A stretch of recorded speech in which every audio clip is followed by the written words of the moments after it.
This is True Crime Tradies. Listener discretion is advised. Pussies. Hey everybody, welcome back to True Crime Tradies. I am JB, and as always, I have my partner in crime with me, Chris. How you doing, mate? Really good, mate. Really good. How are you doing? Good. I just pressed record, and you decided to take that moment to just take a massive gulp of your drink, and I was hoping to catch the look, but no. No, I saw the countdown on the screen. Yeah, countdown. It's like, I've got time to chug this. What are you drinking anyway? That's a solo. Oh, you love solo. Yeah, that's my go-to, especially after a Is hard it? day work. We've been working in the sun all day. It's a good refreshing drink. Yeah, you're looking rather red. I could smell you from the other side of the house today burning because you are very pasty and sun isn't really your friend, but you were copying it today. I was in the shade. I was loving life. Yeah, I don't know how that worked. Yeah, I don't know how that worked, no.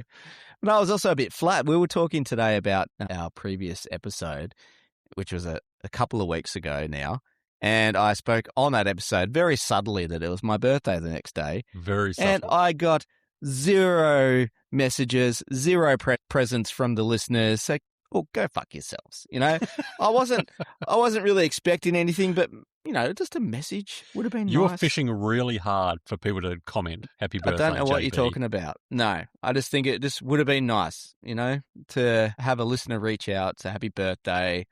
You know, I'm getting old and I'm getting sensitive, so you know, I'm just saying it would have been nice. But here we are. It's too late. Don't even bother contacting me now because it's too late. You don't even want a belated happy birthday? Nah. Really? Nah, I'm petty. Anyway, mate, let's get into today's episode. It's my turn for crazy, bumbling, idiot story, whatever I've got. I've got something a little bit different. I've got this fascination with swindlers, not like the Tinder swindler, but people that find loopholes and can get money illegally. That sort of thing fascinates me. Like, this story is about a guy named James Bagazzoro. I've butchered it. He was a parking meter mechanic, and he became famous for running a bizarre long-term coin theft scheme. I love this.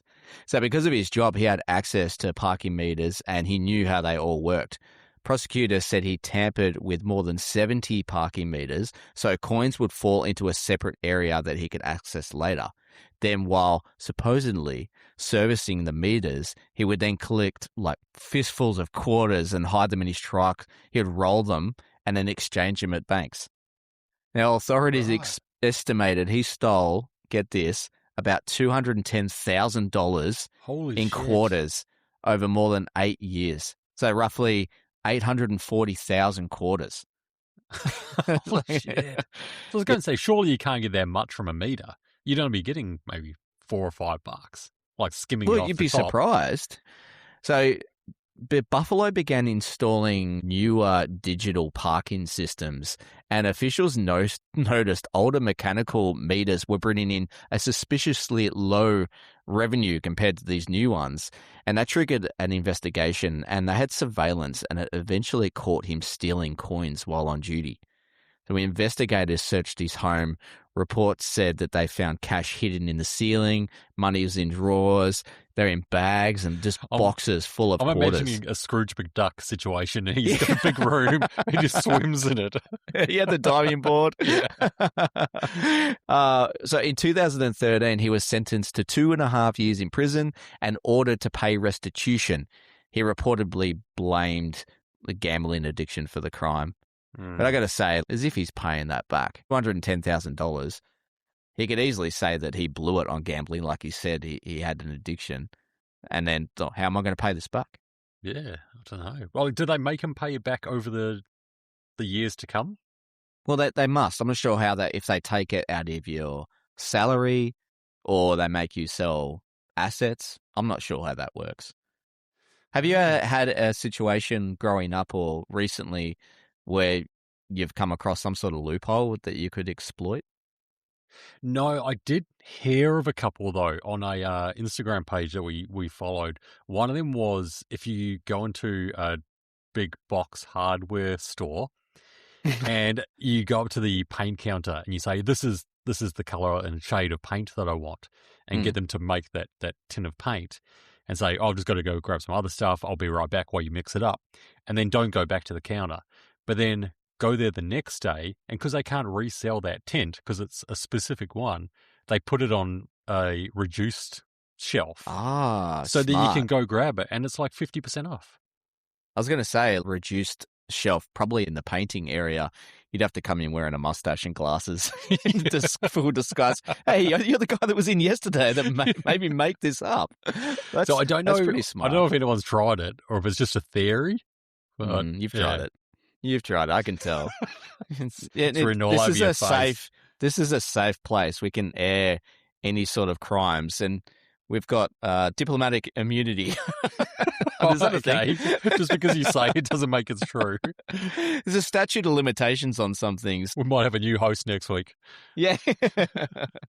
What are we talking about today, mate? Well, today we have got a really, really disturbing one. I mentioned it on the last pod. This is our first serial killer case that we've managed to cover.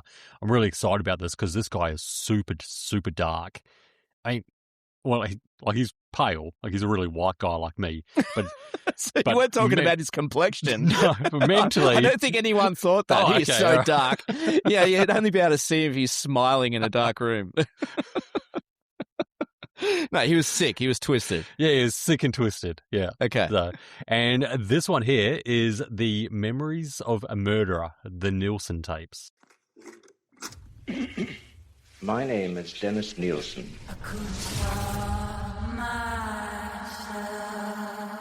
On the journey to the police station, I was asked, are we talking about one body or two? I immediately replied, 15 or 16. I was an inwardly troubled boy, and nobody seemed to notice.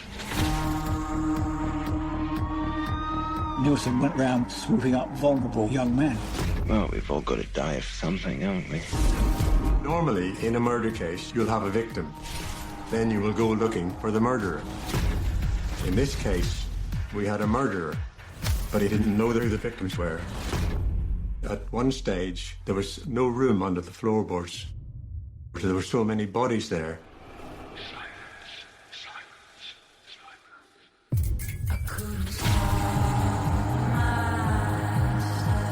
It would have been absolutely horrendous for these young men. I remember. I am demonic. I remember. I am strong and weak. It is a tale beyond comprehension. The time is coming. I am the harbinger of death. I remember. It is a great hurt to be considered to be monstrous. I am not a monster. I am a man. Awkward, isn't it? I couldn't stop myself. So this doco was released in 2021, and it covers the cases of Dennis Nilsen's murders from the late 70s to the early 80s. And after Dennis was arrested for these crimes, he recorded all of the memories of his life, including the crimes. So we actually do hear a lot of audio from Dennis himself in this documentary, which is really rare. And you'll be able to tell when he's doing the audio because he's fucking freaky deaky. He's freaky deaky. And I'm saying it's a good thing you hear his voice and his thoughts on it, but at the same time, the whole time I'm going, shut up, dickhead. I don't know about you, but I couldn't fucking stand the way he spoke. Yeah, 100%, yeah. Real uppity Englishman. Yes, yep, sums it up perfectly, yeah.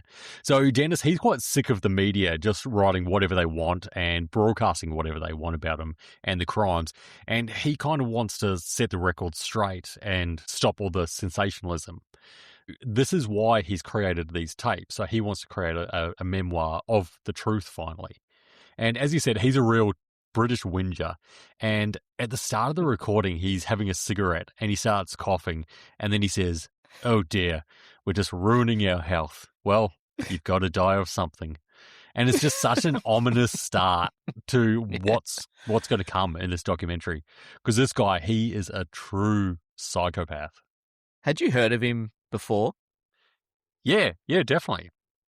I don't recall ever hearing about it. Maybe like I listened to a lot of true crime shit, a lot of different podcasts, and I vaguely remembered this one from watching the documentary, and I'm surprised I hadn't seen more of it because he is a full sicko, like you mentioned, and fascinating case. Definitely. Good evening. Scotland Yard launched its biggest murder investigation today. After the discovery of bodies in London. In the next few hours, the scale of this crime will begin to unfold. Well, what is this article? Accuracy. Oh yes, I was definitely convicted for murder. But apart from that, most of the stuff is just pure fiction. So we start the story off in London in 1983. The toilets of an apartment building in Cranley Gardens have been blocked and a plumber was called to try and sort it out. After lifting up the manhole cover and he takes a look inside for the blockage, he discovers what appears to be meat and bones inside the drains.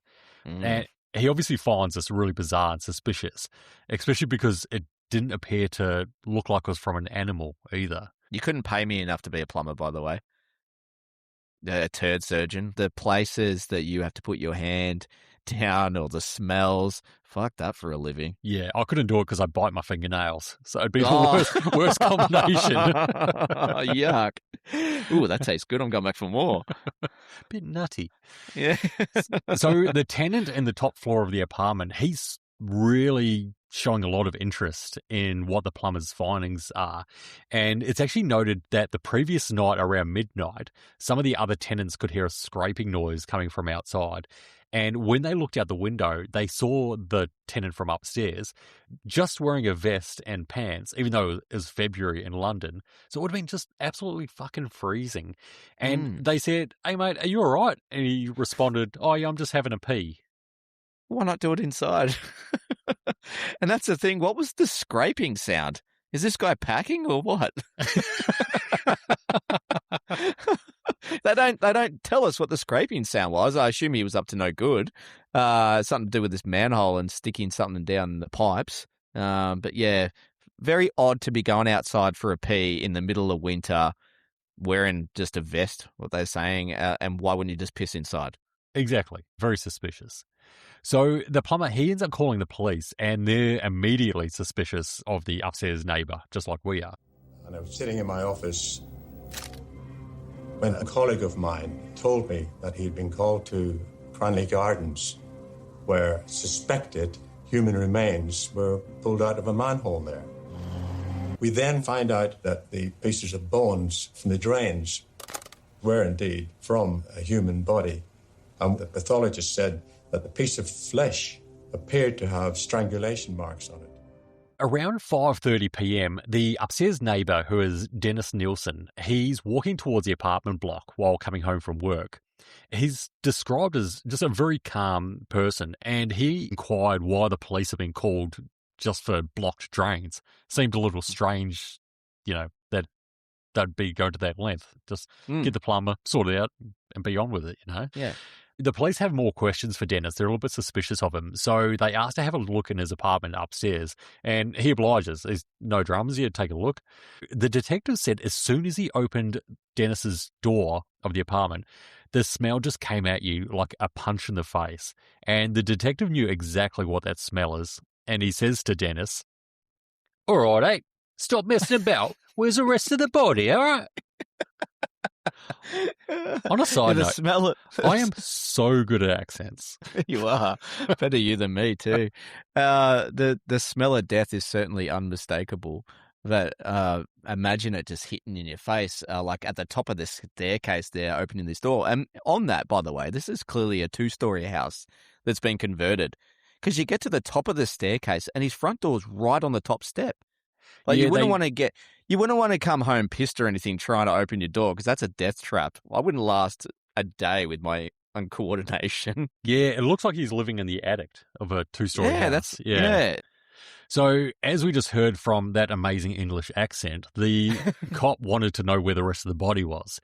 Dennis just looks back at him calmly and points towards this freestanding wardrobe in the room. They slowly walk over to it and they open the doors. On the ground in the wardrobe are 2 large black bin bags. Inside the bags are obviously the rest of the human remains. The detective grabs Dennis by the collar and he says, "All right, mate, you're being arrested on suspicion of murder, all right?" I love this. You've set the bar so high. And if you don't keep up this accent for the rest of the episode, I'm going to be really disappointed. Done. Good. On the way back to the police station, I sat beside him, but something was bothering me. Those two bin sacks were huge. In the car on the journey to the police station, I was asked, "Are we talking about one body or two here?" I immediately replied with 15 or 16. It made the hair on the back of my neck stand up. And I could see the Detective Chief Inspector looking into the mirror at me. And I had to tell him to concentrate on the driving because he started to veer across the road. And it hit me, we have a serial killer here. Something was bothering you, mate. So it fucking should be. You just found flesh and bone in a drain and literal body bags in this guy's closet. And then he's like, "Oh, the size of the bags are a bit big." Oh, now I'm a bit bothered. It could be one person, you mate. You're just fat shaming. So the police officer, he was super shocked by Dennis's response. And the cop who was driving the car, he couldn't stop looking in the rear vision mirror at the detective sitting next to Nilsen. The detectives realised now, shit, I'm sitting in the car next to a serial killer. I can imagine the look in the mirror too. And I reckon it'd be the same side eye we'd give each other when we're dealing with a crazy client. Yeah. So they head down to Hornsey police station and they put Dennis in the interrogation room. And they're not certain that he's telling the truth regarding that many murders, because surely they would have noticed people going missing around the town. They're only able to hold him for 48 hours, as you know, so they want to try and get out everything they can out of Dennis. They don't know if he's going to talk at all, and they're quite wary about pushing him too hard and then he might not open up. Wary of the expected long train of questioning, I surprised the CID trio by interjecting that I would tell them everything. Nilsen wouldn't stop talking. He started telling us exactly what had happened. He would go into a pub and speak to someone, take them back to his flat. They would be drinking, they'd be listening to music. The following morning, Nilsen would wake up and there would be a dead body beside him. This bloke loves the sound of his own voice. So not surprising that he was just chirping like a canary to the cops. Yeah, definitely. So he claims that he would meet a guy at a pub, they'd go back to his house for more drinks, and then when he woke up the next morning, oops, they were dead. He said I don't remember what happened. That old chestnut. That old chestnut. Yeah, it's such equivalent to you're telling your teacher your dog ate your homework. You know what I mean? I don't know what happened. Yes, it is the equivalent of that, JB. Shut up. So he said he remembered nothing of any of the murders and he'd just sit there looking at the bodies, just shocked. So the detective here saying normally in a murder case, you'd have the victim and you'd have to go hunt for the murderer. But in this case, they've got the murderer, but now they have to try and work out who the victims were. Most of the murders were of randoms that he'd met at the pub while drinking. So Dennis didn't even really know much about them and could barely even remember their names. He basically just had to give descriptions of their approximate age, height, if they had an accent, or possibly what they did for work, if they mentioned that as well. All of the victims did seem to have one thing in common. They were all young men, mostly around mid-20s. The news gets hold of the story, and we hear from a journalist now. Well, normally when you get to a scene like that, the road's already been cordoned off. Never mind the house, the road. No sign of that here. We're right up on the doorstep. But we did interview one or two people who had noted him. They'd seen him. They thought it was a bit strange, a bit quiet. And then, half an hour later, we hear that this killer hasn't just killed one person. He's killed 15 or 16. what? In some ways, this sounds awful, but I had that great flow of adrenaline at the time. I have to admit, I was totally transfixed on this. Are we dealing with another Nick piece of shit here with this journalist? They all are. Because he gets super excited again, just regarding this story about bodies and a serial killer, and that just seemed to froth it. They do. I think we get some crazy news headlines in this one as well, and this is back in the early 80s. So they were Nick pieces of shit back then. What is it with you Brits? So this developed into one of the biggest mass murder inquiries ever conducted in Britain. And a lot of the journalists were saying generally the biggest issue for murderers seems to be how to dispose of the body. So they're thinking, how the fuck did Nilsen get rid of 15 or 16 bodies? Like, it almost seems impossible. Mm. The detectives actually only end up finding the remains of 3 bodies in the Cranley Gardens apartment. So they ask him, well, if you did in fact kill these other people, where did you do it? He said he killed them at his previous apartment, which was at 195 Melrose Avenue. And I actually looked up the address, and this same place, it's still there, and it's sold in 2015 for £490,000, which is extremely cheap for the area. Yeah. I wonder why. So this was Dennis's previous address before he moved to Cranley Gardens. The detective gathers up a bunch of young constables and they head down there to Melrose Ave.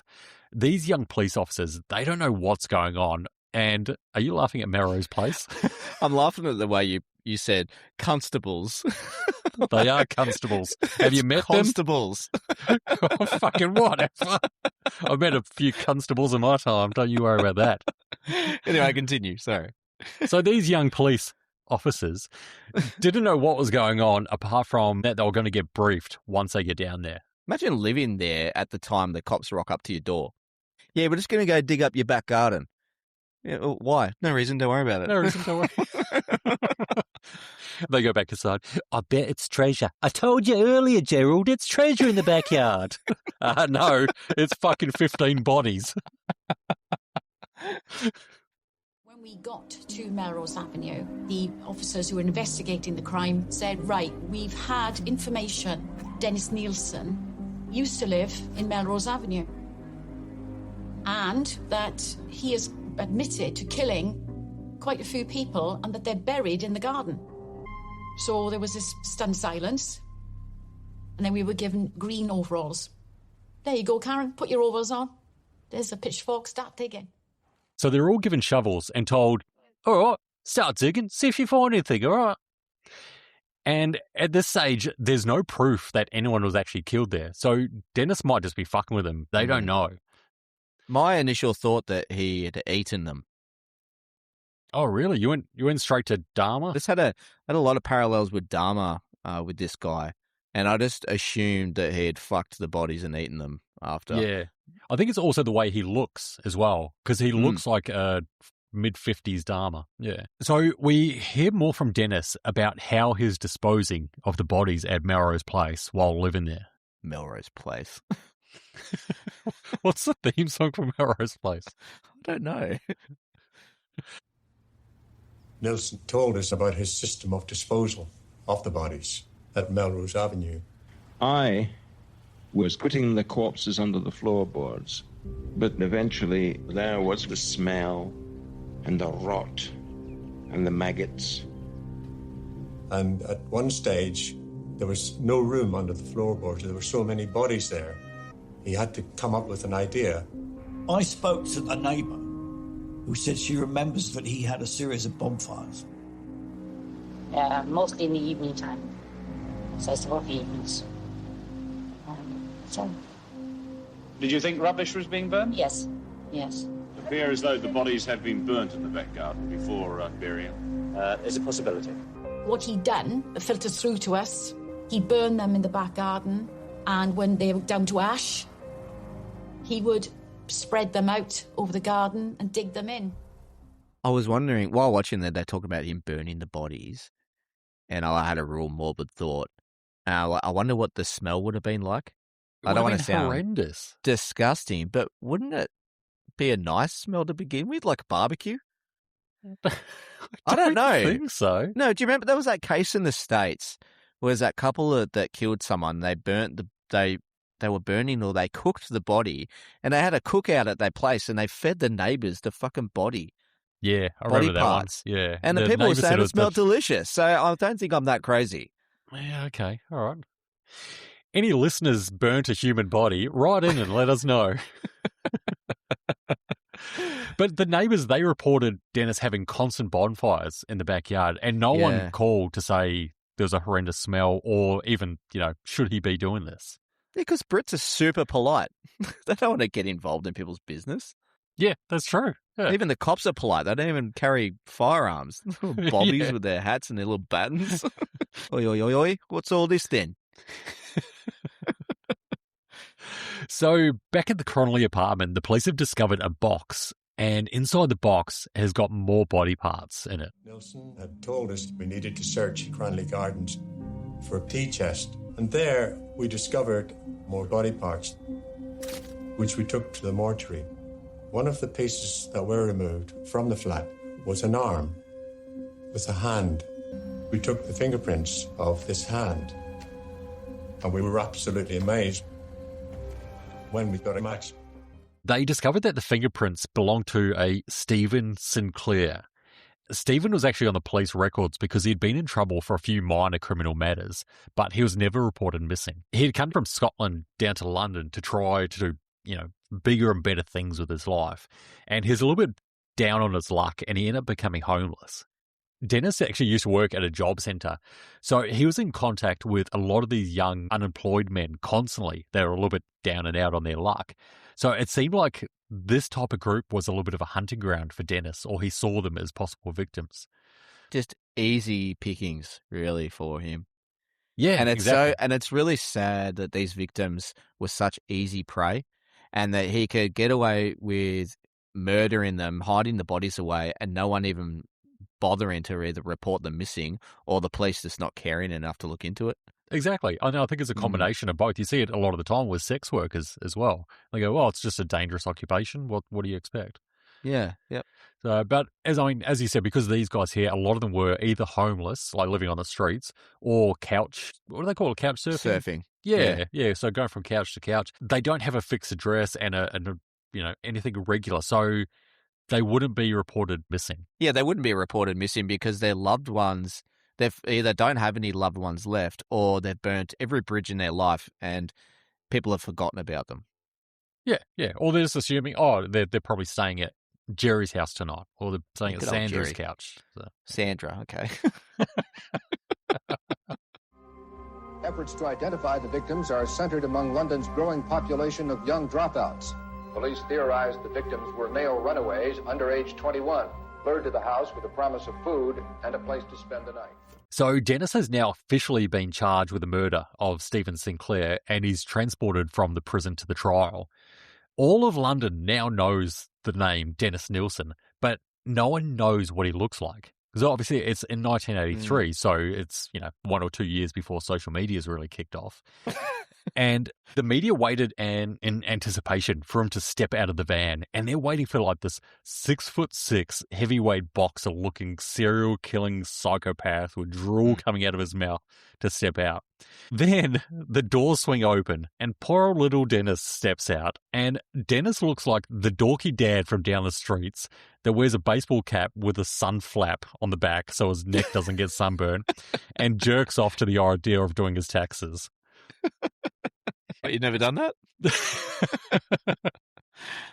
So they're all shocked, and they're saying to each other, how can this guy be the one who committed all of these gruesome murders?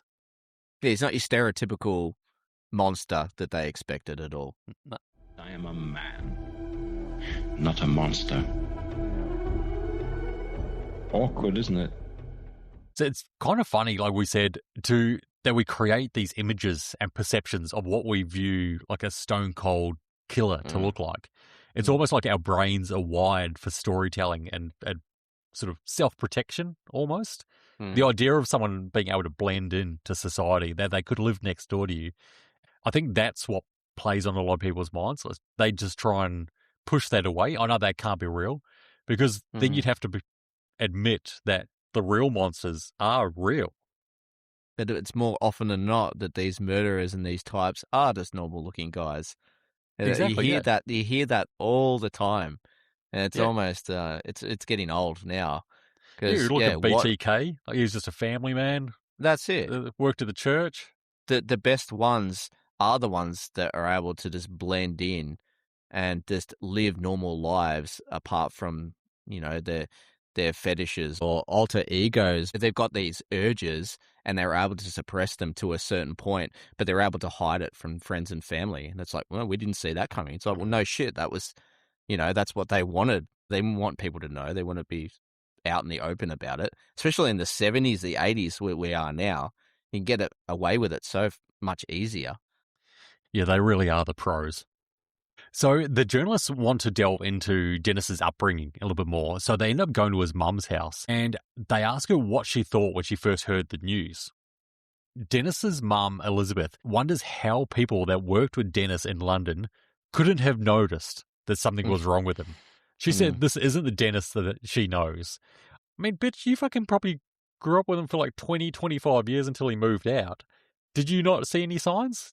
Now she's blaming the people that he worked with and they didn't see anything. Yeah, and she's talking about him, and while she's talking about him, you can hear he's disagreeing with everything she's saying. Everything she's saying is basically lies. He had this horrible upbringing, and I don't know, I think, how many siblings did he have? He had a few. Yeah. And I think he was just able to blend in, but I think the way he says it, he had a horrible childhood, but the way she sees it, he had a normal childhood. Yeah. So maybe she's delusional. Yeah, who knows? So, yeah, as you said, she says that Dennis was a quiet boy growing up and nothing extraordinary about him. Dennis, on the other hand, he has a few other things to say. I was an inwardly troubled boy, and nobody seemed to notice. I remember, as if there was a moviola running in my mind. I see a small, frail boy. He is new against a background of powerful forces acting on him. I had the feeling of being somehow different. Perhaps being poor, thin, and shabbily dressed was that first definable assault on my awakening self-esteem. Not having a father to boast about might well have been another. Then there was this great gulf between me and my mother. I was a caring person, and I just did my best. He was brought up just the same way as the others. Well, damned lies. So he feels he was a bit of an embarrassment on the family, and he says there was virtually no photos of him as a child that exist at all. His father wasn't in the picture, and he felt there's a huge distance between him and his mother, and he labels her as emotion ice. His mother says that he was brought up exactly the same as all of his other siblings, like you said, and he was very loved. Dennis responds to this, saying it was all damn lies. She's just a liar. He talks about the first time that he did feel love. When I was about 8 or 9, I was first afflicted by that thing called love. It was for another boy with whom I'd never even spoken. Visions of him as seen in school filled my whole consciousness. It was a strange, vibrant, and compelling situation. But the stern moral principles of society and the church were of such a magnitude that my inner joys and longings had to be kept secret from the world. This was the first time Dennis realised that he was gay. And due to the times, it wasn't only not just frowned upon, but in the UK, it was heavily stigmatised. It was actually illegal then for sex between two men. You could be arrested, imprisoned, and actually placed on a sex offender register. It's crazy. What a horrible time to be alive with all the discrimination going on. We're in no way perfect now, but we've come a long way since. But hard to believe that it was only 40, 50 years ago that it was like that. That's nuts. Yeah, it's crazy. It just seems all so backwards and just barbaric. Dennis even says himself, it is a great hurt to begin to appreciate that one's genetic personality was considered to be monstrous and detestable. The police are still pressing Dennis for anything he can remember about where he found his victims, and a lot of the pubs that he mentions were actually gay bars in the West End of London. The media obviously love this angle because to them it's another negative they can paint him with.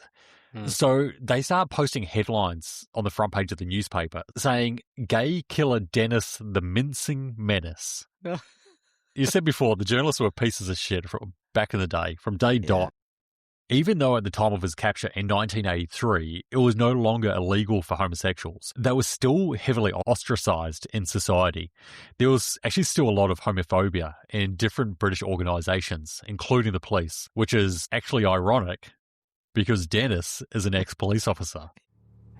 The detective chief superintendent running the inquiry ordered me to come over to his office because he wanted me to come and tell them all about my friend Dennis. He was one of these people, if you spoke to him, he would drop his head, he would avoid eye contact, a real loner. He wore a uniform, but didn't really achieve anything. I don't think his interest was in it. He went before he was pushed. I don't think anybody batted an eyelid. So this officer, he talks about a call that he had to go out on a few years before any of the Dennis murders to investigate an assault. A very young juvenile had been picked up at a pub by a man and taken back to his apartment, and he was fed plenty of alcohol. He woke up and then he discovered he was completely naked, and the man that had brought him home was coming towards him. So during his flight or fight response, this young guy hurled himself through the glass window and ended up made his way to the hospital where he required 100 stitches. Fuck. Imagine that. They don't really go into it too much, but the fear in him to have done that. And they just explain it as Dennis was walking towards him. But yeah, he must have been coming at him with something to go, okay, fuck, I'm going to die unless I jump through this glass window. Oh, imagine jumping through a glass window fully nude. Oh, my God. If you weren't circumcised before, you are now. I just crossed my legs. So this young guy, he gave a description of the man, and when the officer got back to the station, this man was already there. And of course, it was Dennis. He said he has no idea why the guy hurled himself through the window, and if the police don't have any evidence on him, he can't be held. He knew the law, and he knew what he could get away with. This young juvenile, he ended up being a runaway. The police contacted his parents, and the young guy's father said he didn't want to go to court. He didn't want to press charges. It felt like they were more ashamed that his son was gay, and they just didn't want to bring any more attention to it. Yeah, and this police officer, his old mate, had a feeling about Dennis when he first met him too. He had a feeling about him that he wasn't quite right. And he sort of knew that this was a big deal and they needed to he was really pushing the parents to prosecute, wasn't he? He was, yeah. He felt that if he'd been charged at that moment, he definitely would have been put away in prison and possibly saved people's lives. Possibly, but I think even if they did prosecute him, there's no way he would have gotten life for that incident. No. Like, it might have just delayed what was to come, but it wouldn't have stopped it. Yeah. Or possibly deterred. Yeah, potentially. Meanwhile, we go back a few weeks after his arrest for the murders, and the police are doing some groundwork to try and identify some more victims. They discover a man that Dennis had referred to as John the Guardsman. John had frequented gay bars, and he was known as a rent boy, just like you, John. Guilty. We were able to identify John the Guardsman as a man called John Howlett. And I spoke to his mother. Howlett had left home of his own accord. He got involved in drugs. And it was quite simply an acceptance that her son had died. Nilsen obviously knew that if these young rent boys went missing, usually they just vanished into the London ether. The whole time, the police have still been digging at 195 Melrose Ave. Is it Melrose Ave? I think I've been saying Melrose Place the whole fucking time. You've been saying Melrose Place, and I'm just going to say I think you were a huge closet Melrose Place fan. So what's the tune for it? You fucking know what the tune is. You know. Be like Jerry Seinfeld getting put on the lie detector test with the cop. Oh, that is Melrose Place, isn't it? He watches? Yeah, it is. Yeah. Busted. So the cops down there, they realise that it's becoming more and more evident that Dennis isn't lying. They're finding dozens and dozens of tiny bones, but nothing was so intact that they could identify who they belonged to. They did actually end up finding an ID card of a man named Martin. They try and find out more about him, and they discover that he's still alive and he's actually living in London. They show footage of all these police officers still in this backyard, and they've cordoned it all off, and they're doing sections at a time, and they're all wearing their hazmat suits and gloves. But there's one cop there, he's not wearing gloves at all. And he's just siphoning through these bones, and he's like, ugh, put some fucking gloves on, man. Hope he's not a nail-biter like you. Yeah, that's true. The police contacted me. They'd found my national insurance card in Des's flat. I expect the police did have suspicions about me at first as to who I was and why wasn't I done away with. It was a warm night. I was playing a fruit machine, and a guy behind me was watching me. I could see him through the reflection in the machine. He said, "You won't win much on that one." I said, "Oh, no, you told me." And he said, "I think it's just paid out." And he said, "Do you want to come home?" It must have been about 2 hours later. I opened my eyes, and there was smoke in front of me. And he was straddled across me. And I was pushing him backwards. I said, "What's happening? What's happened?" And he said, "You knocked the fire off the wall." I got water, poured it over the floor, and I left because I was really quite upset because I thought I'd caused that damage to his flat. But it didn't make sense. The fire wouldn't have been on because it was a warm night. And I realised he was trying to kill me that night. But I didn't know who to talk to. I didn't know where to turn. London at the time was extremely homophobic. The police certainly were. The press certainly were. So I stayed quiet in a room like I was used to when I was younger in the dark. Silence, silence, silence. Looking back now, I would have been the first victim. This was just the beginning for him. He's got massive guilt, doesn't he? Imagine living with that on your conscience, knowing that, well, if I had spoken up at the time, I could have done something, I could have saved these people. And he's just got this baggage with him for the rest of life. And you can feel the pain that he's going through in this documentary, can't you? You can, yeah.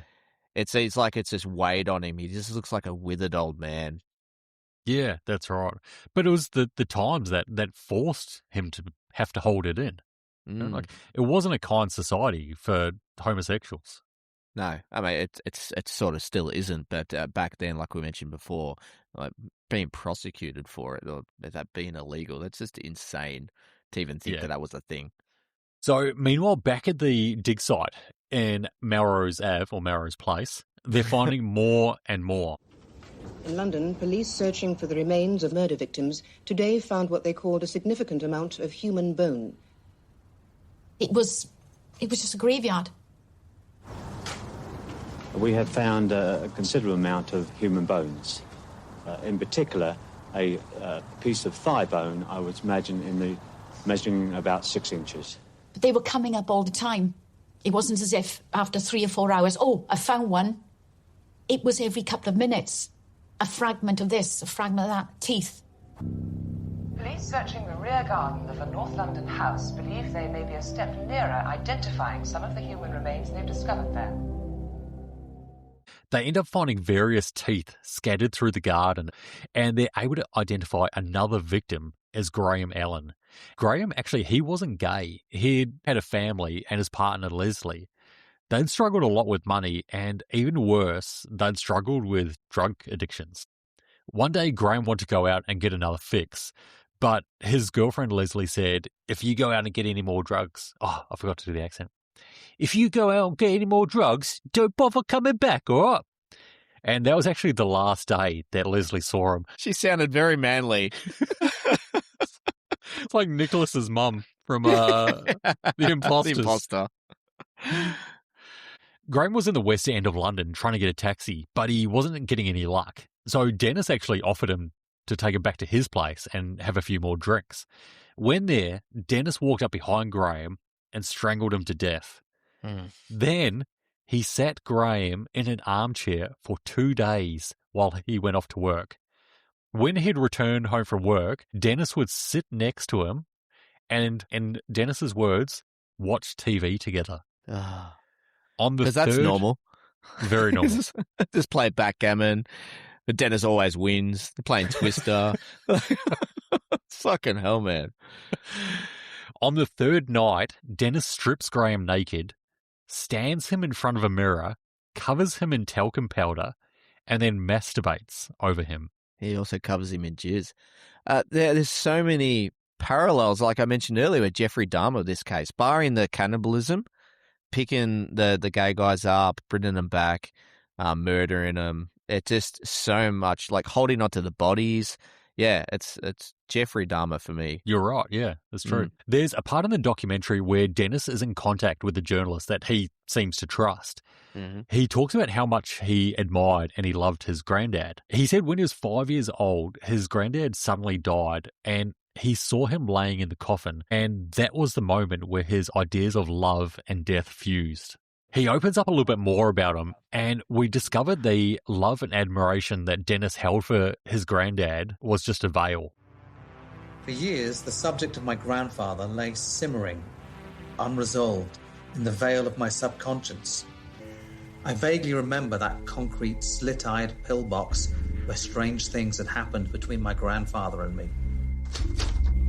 It is a most horrifying admission to make that the only tactile contact I had in my early formative years was the painful and confusing paradoxical embrace of a paedophile.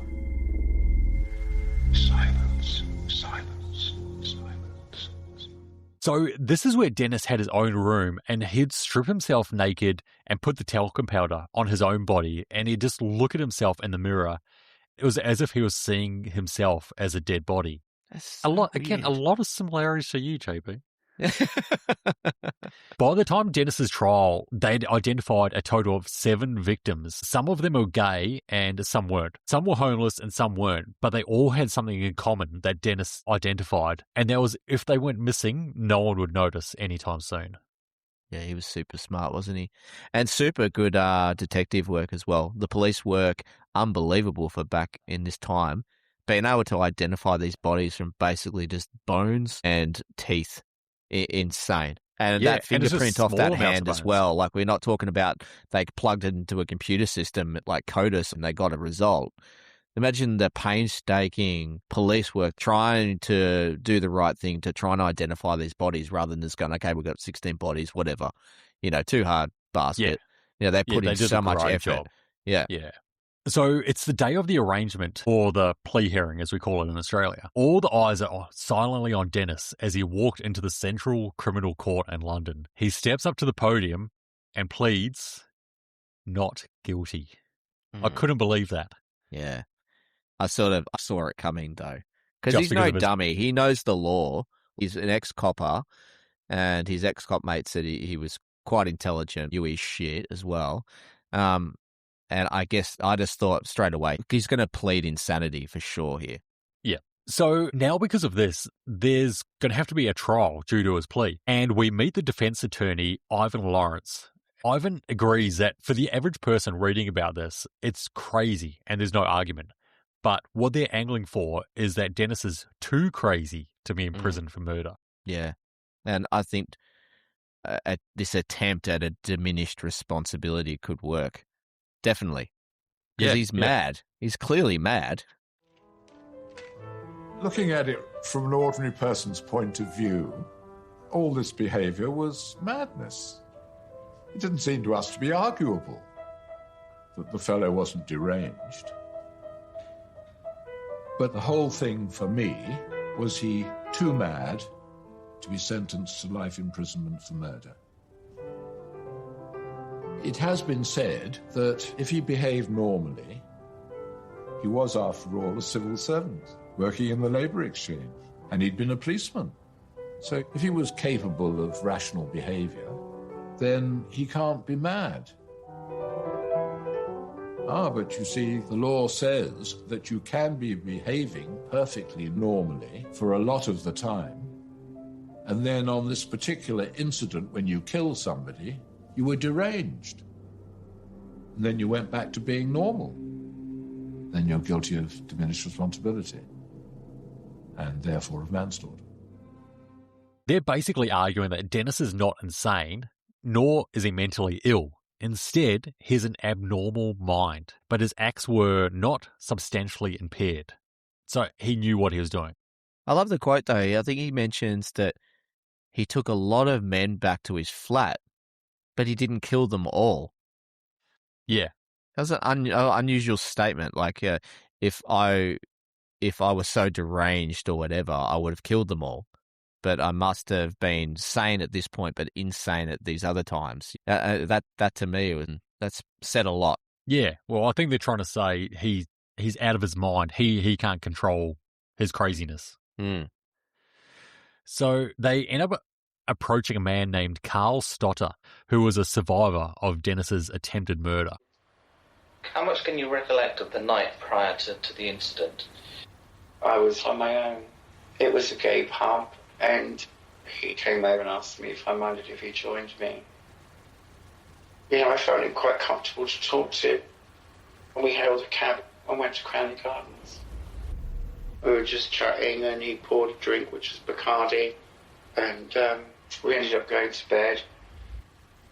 But before we got into bed, he said, "Oh, be careful because you might get caught in the sleeping bag seat." The zip had broken away. Yeah. But I felt tired, so we coupled up and I fell asleep. And all of a sudden I felt cold. And then I realised I was in a bath of cold water. I tried to get out and he pushed me back down. And 3 times I came up and I managed to say, "Stop, please, no more." And I remember just lying there, I couldn't fight anymore. And I remember just breathing in the water. It was like breathing solid air, and I remember thinking, "You're dying, and this is what it feels like." And the light. This then drags him out of the bathtub and revives him. But Carl regained consciousness and he couldn't remember anything. He was confused about what was going on, but he knew that someone had tried to kill him, so he went to the police. But of course, police didn't believe him, and they thought he was just being, in his words, a drama queen. Because Carl was already disorientated and confused, he believed the police and he thought, well, maybe it's just me. Maybe I just imagined it. Why would Dennis revive him? I don't understand that. Yeah, I got confused with this part. I wanted more info. And I've heard of killers doing that, where they'll drown someone, they'll revive them, and then they'll do it again, revive them, because it prolongs the attack, the experience for them. Yeah. And I thought that might have been the case here, but like you said, there wasn't enough info of why, and then he let him go, clearly. Yeah, but it actually ended up being Dennis that drew the police back to Carl because he wrote about him in his memoirs. He used the sleeping bag zip to strangle me. Right. But before we got into bed, he said, "Oh, be careful because you might get caught up in the sleeping bag seat." But by pre-warning him, he was already premeditating my death. If he hadn't succeeded, then he had an alibi. He knew what he was doing. There wasn't anything psychotic about him. But he's totally in control. The simple reason why I'm alive is because Nilsen had no more room under the floorboards to house my body. So Dennis, he'd already set up the story about the sleeping bag zipper in case the murder failed. So now that they know this, they're thinking, okay, well, the killings were premeditated. But again, what I didn't understand, or what they didn't go further into, was then he tried to drown him in the bathtub, and then how he got away and then managed to get to the police. I wanted to know more about all that sort of stuff. Yeah, seemed to be missing information. Like, documentaries do that all the time. May not have had that info at the time of doing it, and they clearly didn't interview the guy. Yeah. Nonetheless, Carl is a legend, and he's not afraid to stand up to Dennis in court. And he says he knows his own self-worth. And he says, quote, "You have nothing to fear but fear itself. Remove the fear, and there's nothing left to fear anymore." And because of Carl's bravery, a few more survivors and victims of Dennis's start coming forward with their stories. After the 10-day trial, a verdict is finally reached, and Dennis is found guilty on all counts of murder and 2 counts of attempted murder. This was reached on a majority verdict as 10 jurors had agreed and 2 had dissented. But that's all they needed to sentence Dennis to life in prison. I don't think he had a chance in hell. And even the fact he was gay as well. Or already prejudiced society that was. And you can imagine he was never up for a fair trial, I don't think. Just for that reason alone, which is really sad, we spoke about. But clearly he was a psycho and he got what he deserved. But, he had a lot against him. Yeah. It was easy. He just knew from his experience and the circumstances. Nobody really cared. I swear to you, in Cranley Gardens, if the bodies had not got stuck in the drain and affected the people who lived below him, he'd have killed for another few years. The only reason he was stopped is because his activities imposed on somebody else. Nothing to do with the victims. Like how she mentioned that just because someone was inconvenienced, that this guy was caught, which is incredible. I mentioned how polite Brits are. They'd be like, no, don't worry about it. It's a funny smell coming from the apartment, but it's okay. We'll be fine. We'll just move. But at the end of the documentary, it's good. Like I mentioned before, that excellent police work. They were able to identify 8 victims out of the 16. And those victims were Graham Allen, 27 years old, Malcolm Barlow, 23, Martin Duffy, 16, Stephen Holmes, 14, John Howlett, 23, Kenneth Ochtenden, 23, Stephen Sinclair, 20, and William Sutherland, 26. And I was shocked, actually, when reading that there was a 14 and a 16-year-old in there. Because we mentioned earlier, you mentioned about he was killing men in their 20s.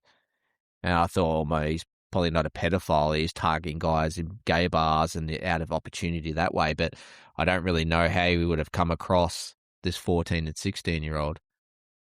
Yeah, unless they just had fake IDs in the pub, or well, that could have been rent boys, like you mentioned, on the side of the road. Yeah. I don't think he was targeting children. No, I don't think so. I think there was crimes of opportunity.